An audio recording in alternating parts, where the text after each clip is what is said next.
کا ثواب کی بشارت دی جا رہی ہے.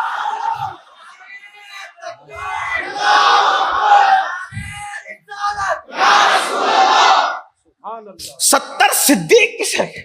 صدیق کہتے اسے جس کا مرتبہ نبوت کے بعد. اسی لیے حضور محدث اعظم کے چوچوی رحمت اللہ علیہ صدیق اکبر کا مقام بیان کرتے ہوئے کہتے ہیں کہ مرتبہ حضرت صدیق کا یہ ہے سید. مرتبہ حضرت صدیق کا یہ ہے سید. ہر فضیلت کے وہ جامع ہیں نبوت کے سوا. ہر فضیلت کے وہ جامع ہیں نبوت کے سوا. 70 صدیقوں کا ثواب کس بنیاد پر؟ صرف جوانی میں حرام سے بچ جاؤ اور اللہ نے جن کاموں کا حکم دیا اس کی طرف لگ جاؤ. بچ جاؤ حرام سے، یعنی اپنی نگاہوں کو حرام دیکھنے سے بچاؤ، اپنی زبان کو حرام بولنے سے بچاؤ، اپنے کانوں کو حرام سننے سے بچاؤ، اپنے پیٹ کو حرام لقمے سے بچاؤ، اپنی زبان کو حرام چیزوں سے بچاؤ. حرام سے رک جاؤ، فرائض اور واجبات کی طرف رک کر لو. جس چیز کا حکم دیا گیا اس کی طرف آ جاؤ. لیکن افسوس آج حرام دیکھنا تو لوگوں کو اتنا محبوب ہو گیا، اتنا محبوب ہو گیا. بڑی معذرت کے ساتھ آپ ملتے کہیں اور نہیں ہو، اس لیے مائک پر ہی بولنا پڑتا ہے. جیسا مریض ویسی دوا. مجھے تو شرم بھی آتی ہے، اذیت بھی ہوتی ہے، مگر کیا کریں، اپنی ذمہ داری پوری بھی کرنا ہے. آنکھ حرام میں اتنی مبتلا ہو گئی کہ آج کتنے جوان ہیں جن کے موبائل حرام فلموں سے محفوظ ہے، گندی پکچروں سے محفوظ ہے. اللہ اکبر. میں سوچتا ہوں یا اللہ کیا یہ قوم ہے، اور وہ بھی زنا کی فلمیں. اللہ اکبر. زنا کا لفظ سن کر ایمان والوں کے کلیجے کانپتے تھے، ان کے رونگٹے کھڑے ہو جاتے تھے. کیا ہو گیا اس قوم کو؟ اس قوم کے جوان زنا کی فلمیں دیکھ رہے ہیں اور وہ سوچتے ہیں کہ کیا ہے. سوچو زنا کی فلمیں دیکھتے دیکھتے آنکھیں بند ہوتی ہے، نیند آتی ہے.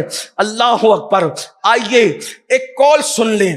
کس کا؟ سیدنا سلمان فارسی کا. غور سے سنیں، ہو سکے تو دل پہ نقش کریں. اللہ اکبر. سیدنا سلمان فارسی کہتے ہیں، اور یہ سلمان فارسی کون ہے پتہ ہے؟ آقا علیہ السلام نے فرمایا میرے اللہ نے مجھے حکم دیا ہے. ذرا حدیث کے تیور پر نظر کرنا. عظمت بیان کرنے کے لیے حضور علیہ السلام کیا شان بیان کرنے کا انداز ہے.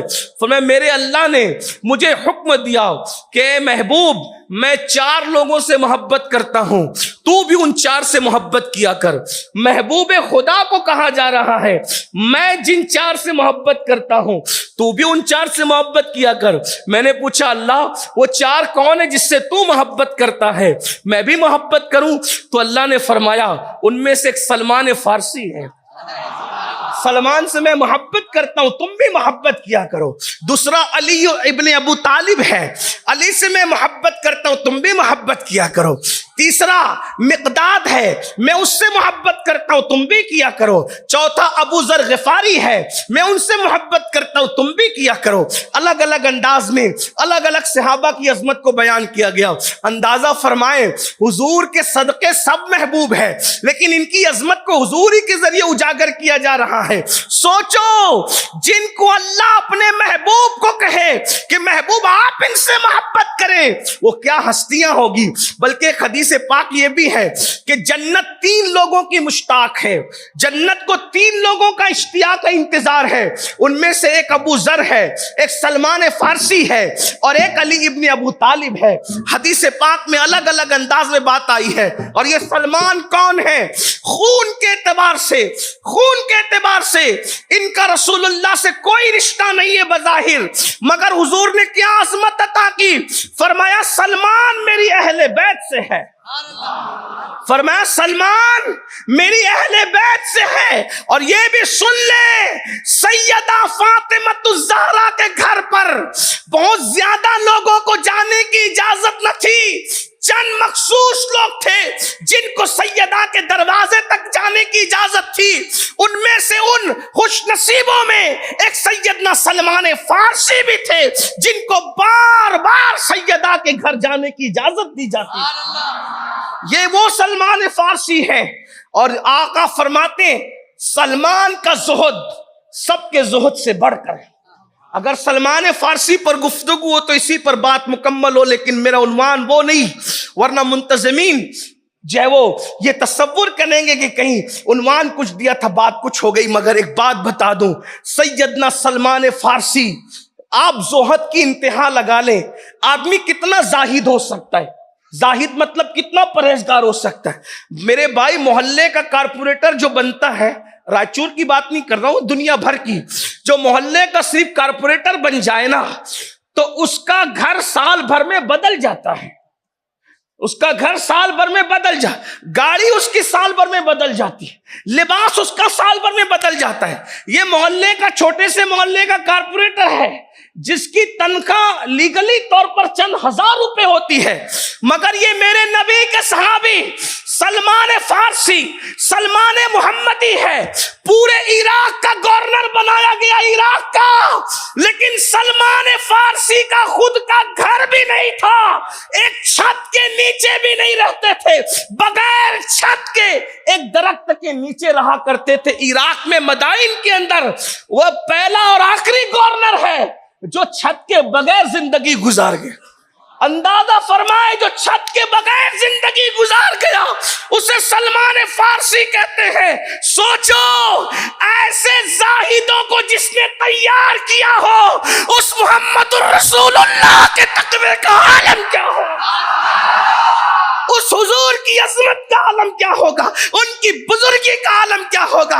اللہ کا کبھی توفیق دے تو سیدنا سلمان فارسی پر گفتگو ہو سکتی ہے، لیکن بات اتنی عرض کرنے چلا تھا، وہ سلمان فارسی جس نے عراق کا گورنر بننے کے بعد بھی صرف ایک درخت کے نیچے زندگی گزاری، اور تہبند ہوتی تھی، تہبند لنگی جس کو آپ کہتے ہیں، اوپر کپڑا بھی کبھی ہوتا تھا کبھی نہیں ہوتا. یہ گورنر ہے پورے عراق کا. سوچو زہد کی کبھی لا سکتے ہو مثال؟ لوگوں نے عمارتوں میں عجائب بنائے، بولے یہ فلاں ملک میں عجوبہ، یہ فلاں ملک میں، یہ فلاں ملک میں، اور دنیا کے کتنے عجوبے؟ کتنے؟ 7 عجوبے دنیا کے. کہا ان عمارتوں جیسی کوئی نہیں ہو سکتی. میں نے کہا لوگوں نے عمارتیں عجوبے کے طور پہ بنائے ہیں، رسول اللہ نے عجائب کے طور پہ افراد بنائے. ہاں اب ان عمارتوں کی طرح کوئی عمارتیں تو بن سکتی ہے، لیکن وہ عجائب جو شخصیات کی شکل میں مصطفیٰ جان رحمت نے پیش کیے تھے، آج بھی آسمان ان کو تک رہا ہے. اور میں کہتا ہوں اگر صحابہ کے جانے کے بعد دنیا میں بارش ہو رہی ہے تو میری عقیدت یہ کہتی ہے کہ شاید انہی کو یاد کر کے روتا ہوگا تبھی باران رحمت کا نزول ہوتا ہو، ورنہ ایسی ہستیاں کہاں ہیں؟ ہستیاں ایسی کہاں ہیں؟ خدا کے رسول نے ان کو کیا قرآن میں ڈھال دیا تھا کہ قرآن کا ترجمہ کسی زبان میں ہو نہ ہو، اگر صحابی پہنچ جائے تو لوگ قرآن کی تفسیر آسانی سے سمجھ سکتے ہیں. زہد کیا ہے، تقویٰ کیا ہے، علم کیا ہے، عشق کیا ہے، تجارت کیا ہے، ازدواجی زندگی کیا ہے، معیشت کیا ہے، معاشرہ کیا ہے، حضور علیہ السلام نے قرآن میں ڈھال دیا تھا. اور اب قیامت تک ان جیسی ہستیاں زمین پہ کبھی نظر نہیں آ سکتی. وہ سلمان فارسی رضی اللہ تعالیٰ عنہ ارشاد فرماتے ہیں، سن لیں بالخصوص میرے وہ نوجوان بھائی جو لوگ گندی چیزیں اور حرام چیزیں دیکھتے ہیں، زنا کی فلمیں دیکھتے، فرماتے ہیں حضرت سلمان فارسی کہ میں اتنا تو برداشت کر سکتا ہوں کہ مجھے مارا جائے پھر زندہ کیا جائے، پھر مارا جائے پھر زندہ کیا جائے، پھر مارا جائے پھر زندہ. 3 بار موت کی تکلیف اٹھانا میرے لیے آسان ہے. ذرا ان کے جملے پہ غور کر لیں، میری بہنوں کی بھی توجہ. سلمان فارسی سرکار فرماتے ہیں کہ 3 مرتبہ موت کی تکلیف میں اٹھا سکتا ہوں، یعنی مر کے زندہ ہو سکتا ہوں. اور ایک بار موت کی تکلیف کیا ہے پتا ہے؟ انسان کو تلوار کی 313 ضربیں ایک ساتھ لگائی جائے تو اتنی تکلیف نہیں ہوتی جتنی تکلیف انسان کو مرتے وقت ہوتی. زمین اور آسمان کو انسان کے سینے پہ لپیٹ کے رکھ دیا جائے تو اتنا بوجھ نہیں ہوتا جتنا موت کا بوجھ انسان محسوس کرتا ہے. انسان سوئی کے ناکے سے سانس لے تو کیا کیفیت ہوتی ہے، اس سے زیادہ مرتے وقت انسان کا دم گھٹتا ہے. اب سن لو، اپنی راتوں کو رنگین کرنے والے خدا کے لیے اپنے حال پہ رحم کر لیں. یہ دنیا میں مکر فریب کا شکار ہونے والے، شیطان کے ہاتھوں کٹ پتلی بننے والے، جوانی کو داؤں پہ لگانے والے، جوانی کی راتوں میں پاپ کرنے والے، ذرا توجہ سے دھیان سے سن لیں. اللہ دور نہیں ہے، اللہ شے رخ سے زیادہ قریب ہے. وہ ہم سے غافل نہیں ہے، وہ غافل ہونے سے پاک ہے. سنتم ولا نوم، اس کو کبھی اونگ نہیں آتی، اس کو کبھی نیند نہیں آتی. وہ اس کی شان ہے. ان اللہ کان علیکم رقیبا، وہ تم پر کڑی نگرانی کر رہا ہے. سب کی نظروں سے چھپ سکتے ہو، رب کی نظروں سے نہیں چھپ سکتے. اور اس کی شان یہ ہے، شان غیرت یہ ہے، ان عذاب ربک لواقع، اور بے شک تیرے رب کا عذاب واقع ہو کر رہے گا. ما لہ من دافع، جب وہ عذاب دینے کا فیصلہ کر لے تو اللہ کے عذاب سے تجھے کوئی نہیں بچا سکتا. مقرب سے مقرب بندہ بھی اگر دعا کر دے اور وہ فیصلہ کر لے تو اللہ اس مقرب بندے سے کہہ دیتا ہے تو نے دعا نہیں کرنا، تو میرا محبوب بندہ ہے، تو نے، میں فیصلہ کر چکا. وہ اے شان کما، کیا غیور اور غیرت والا ہے. قرآن اٹھا کے پڑھ لیں، قرآن، اللہ کی کتاب پڑھ لو. جس وقت لوط علیہ السلام کی قوم پر اللہ نے عذاب نازل کرنے کا فیصلہ کر لیا، بڑے نرم دل پیغمبر حضرت ابراہیم خلیل کو پتہ چلا کہ لوط کی قوم پہ عذاب آنے والا ہے، لوط میرا بھتیجا ہے. ہاتھ اٹھا کر عرض کی مولا تو نے اپنا خلیل بنایا ہے، قوم لوط کو عذاب سے بچا لے. تو جواب آتا ہے، اس کا مفہوم پیش کر رہا ہوں، میرے خلیل تو میرا چہیتا اور پیارا ہے، تیری دعا تو قبول ہے، مگر ان کے لیے دعا نہ کرنا کیونکہ میں عذاب نازل کرنے کا فیصلہ کر چکا ہوں. اور جب میں فیصلہ کر لیتا ہوں تو پھر اس کا فیصلہ ہے. لا تبدیل لکلمات اللہ، اللہ کا فیصلہ نہیں بدلتا، اللہ کے کلمات نہیں بدلتے.